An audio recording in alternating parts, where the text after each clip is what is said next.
আসসালামু আলাইকুম। আমার চ্যানেলে আপনাদের সকলকে স্বাগত। এই সকল টোকাই এনসিপির নেতারা কান্নাকাটি করছে অনেক আগে থেকে। আমি এই নিয়ে অনেক ভিডিও করেছি। গতকালকে সেটা আবারও প্রমাণিত হয়ে গেল। ময়মনসিংহের একটি প্রোগ্রামে এনসিপির আহ্বায়ক পেটলা নাহিদ বলছে উপদেষ্টাদের অনেককে বিশ্বাস করে আমরা প্রতারিত হয়েছি, সময় হলে নামগুলো প্রকাশ করব।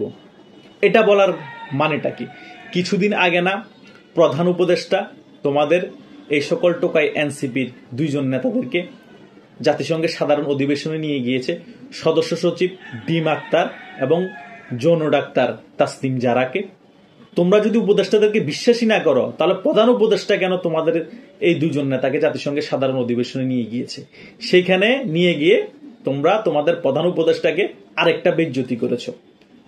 কোরিয়ার একজন বড় নেত্রী হাত বাড়িয়ে দিয়েছে আক্তার হোসেনকে হ্যান্ডশেক করার জন্য। আক্তার হোসেন সেখানে সুশীল সেজে, অনেক ধর্ম পালনকারী, সে অনেক বড় মুসলিম, সে সেখানে হাতটা বাড়াই দেয়নি, হ্যান্ডশেক করেনি। সেখানে ডক্টর ইউনূসের অপমান হয়নি। তোমরা নাকি উদীয়মান রাজনৈতিক দল, বিশ্বে কিভাবে হ্যান্ডেলিং করতে হয় রাজনীতিটা সেটা এখনো শিখো নাই, আরো 50 বছর পিছিয়ে গিয়েছ। আবার এখন বলতেছো উপদেষ্টাদেরকে বিশ্বাস করে অনেক বড় ভুল করেছি, আস্থা হারিয়ে ফেলেছি। উপদেষ্টারাই বরং তোমাদের উপর আস্থা হারিয়ে ফেলেছে। তোমাদেরকে নিয়ে অনেক স্বপ্ন ছিল, সে স্বপ্ন সকল কিছু তোমরা ধ্বংস করে দিয়েছ। তোমরা মব কালচার তৈরি করেছ, তোমরা কমিশন বাণিজ্য শিখে গিয়েছ নেতা হওয়ার আগে। তো তোমাদেরকে দিয়ে উপদেষ্টারা কি করবা? আর উপদেষ্টাদেরকে দিয়ে তোমরা কি করবা? এই উপদেষ্টারাই তো কয়দিন পরে ভেঙে যাবে, তারা নিজেদের জীবন বাঁচায় কুল পাবে না। তোমাদেরকে দিয়ে আর কি করবে? তোমরা কান্নাকাটি করে এখন লাভ নাই। থালা বাটি কম্বল বেগুন তোমাদের হাতে ধরিয়ে দিয়েছে, তোমরা শাপলা প্রতীক পাও না, সেখানে কান্নাকাটি করো। উপদেষ্টাদের কাছে তোমরা আবদার করো, উপদেষ্টারা সেটা রাখতে পারে না, সেটা নিয়ে কান্নাকাটি করো। আবার প্রধান উপদেষ্টার সাথে বিশ্বের যে কোনো জায়গায় গেলে সেখানে নারীদের সাথে হ্যান্ডশেক করতে পারো না, কিন্তু ওই ইউটিউবে এসে যৌন ডাক্তারি যে সকল ভিডিও বানায় সেগুলো দেখতে পারো। বহির্বিশ্বের কাছে দেখো, আমরা অনেক বড় মুসলিম দেশের লোক, আমরা বিপ্লব ঘটিয়ে ফেলেছি। মুসলিম দেশের লোক হয়ে এসে আমরা মুসলিম ধর্ম প্রচার করছি। বাটপারি করো, বাটপারি বন্ধ করো। তোমাদের এনসিপি যতগুলা নেতা আছে সবগুলা নারী লোভী। তাদের সকল নারী সংক্রান্ত বিষয় 5 আগস্ট পরবর্তী সময় আমরা সকল কিছু মিডিয়ার বদলতে দেখতে পেয়েছি। রিফাত রশিদের নারী কেলেঙ্কারি, হান্নান মাসুদের নারী কেলেঙ্কারি, এই রাফি ফাফি যতগুলা আছে, তারপর আরো অনেকগুলো আছে যে আমাকে একটু লাগাতে দিবা। যত ধরনের নারী কেলেঙ্কারি আছে তোমরা এনসিপির নেতারাই করেছো। আর তোমাদের আক্তার হোসেন ওই বিশ্ব মিডিয়ার সামনে বড় মুসলিম সাজতেছে। এরা নাকি আগামীতে সরকার গঠন করবে। আর ডারবিন নাসির বলে তারা নাকি 150 আসন পাবে। আরে বেটা, তোরা 150 ভোট পাবি না সারা বাংলাদেশে, তোরা 150 আসনের চিন্তা করস।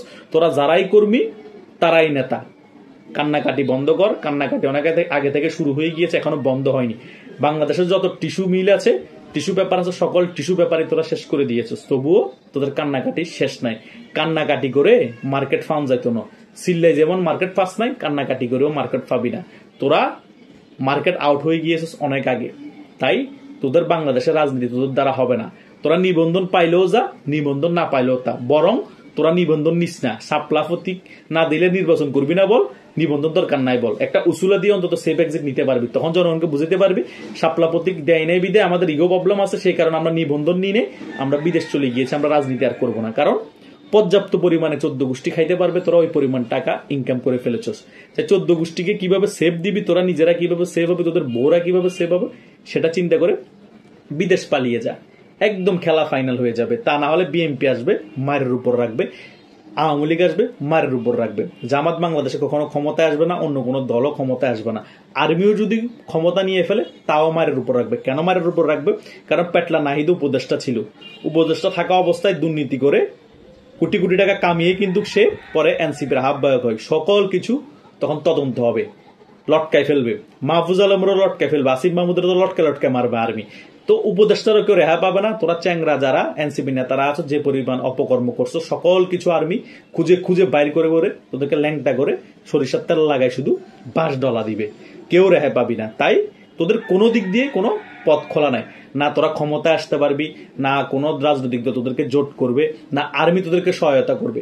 আর্মি 5 আগস্ট পরবর্তী সময় তোদেরকে সহায়তা করতে চেয়েছিল সন্তান হিসেবে, মানে তোরা আগামীতে একটি উদীয়মান দল হিসেবে বাংলাদেশে ভালো কিছু করবি। যখন 4-5 মাস গেল, তোরা সেনাবাহিনীকে থ্রেট দেওয়া শুরু করছস, গালাগালি শুরু করে দিয়েছস, মব ভায়োলেন্স শুরু করে দিয়েছস, চাঁদাবাজি, গুম হত্যা, মব সংক্রান্ত যত বিষয় আছে সকল কিছুতে তোরা জড়িত হয়ে গিয়েছস।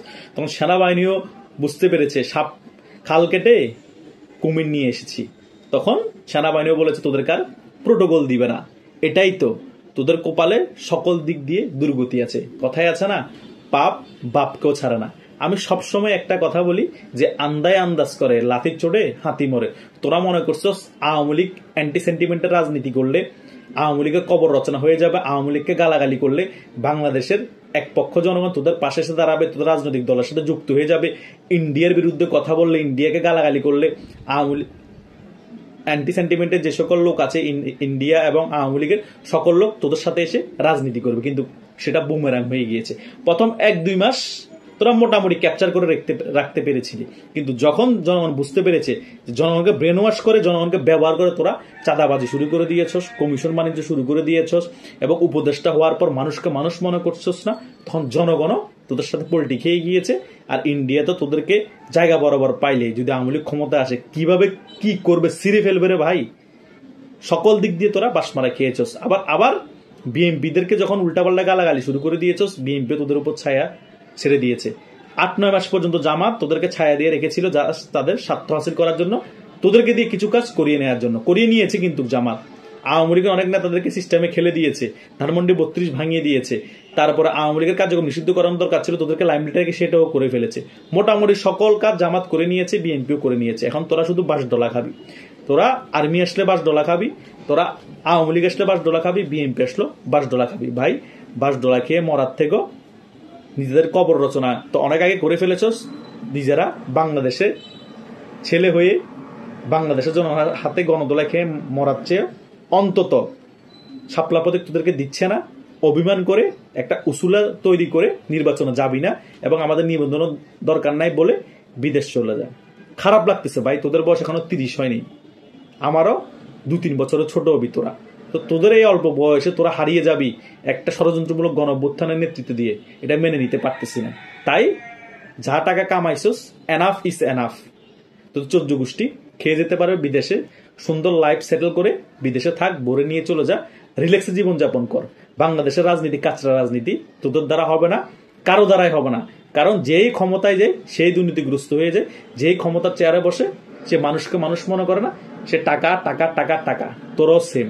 তাই তোদের জন্য আমি যেটাই পরামর্শ দিচ্ছি বড় ভাই হিসেবে, সেটাই হচ্ছে ভালো পরামর্শ, সেটাই তোদের জন্য মঙ্গলজনক হবে। তাই কান্নাকাটি করে কোনো লাভ নাই, উপদেষ্টারও দোষ দিয়ে কোনো লাভ নাই, সকল দোষ তোদের। তোরা কেন এই সকল মেটিকুলাস ডিজাইনের ফাঁদে পা দিলি? ধন্যবাদ সকলকে।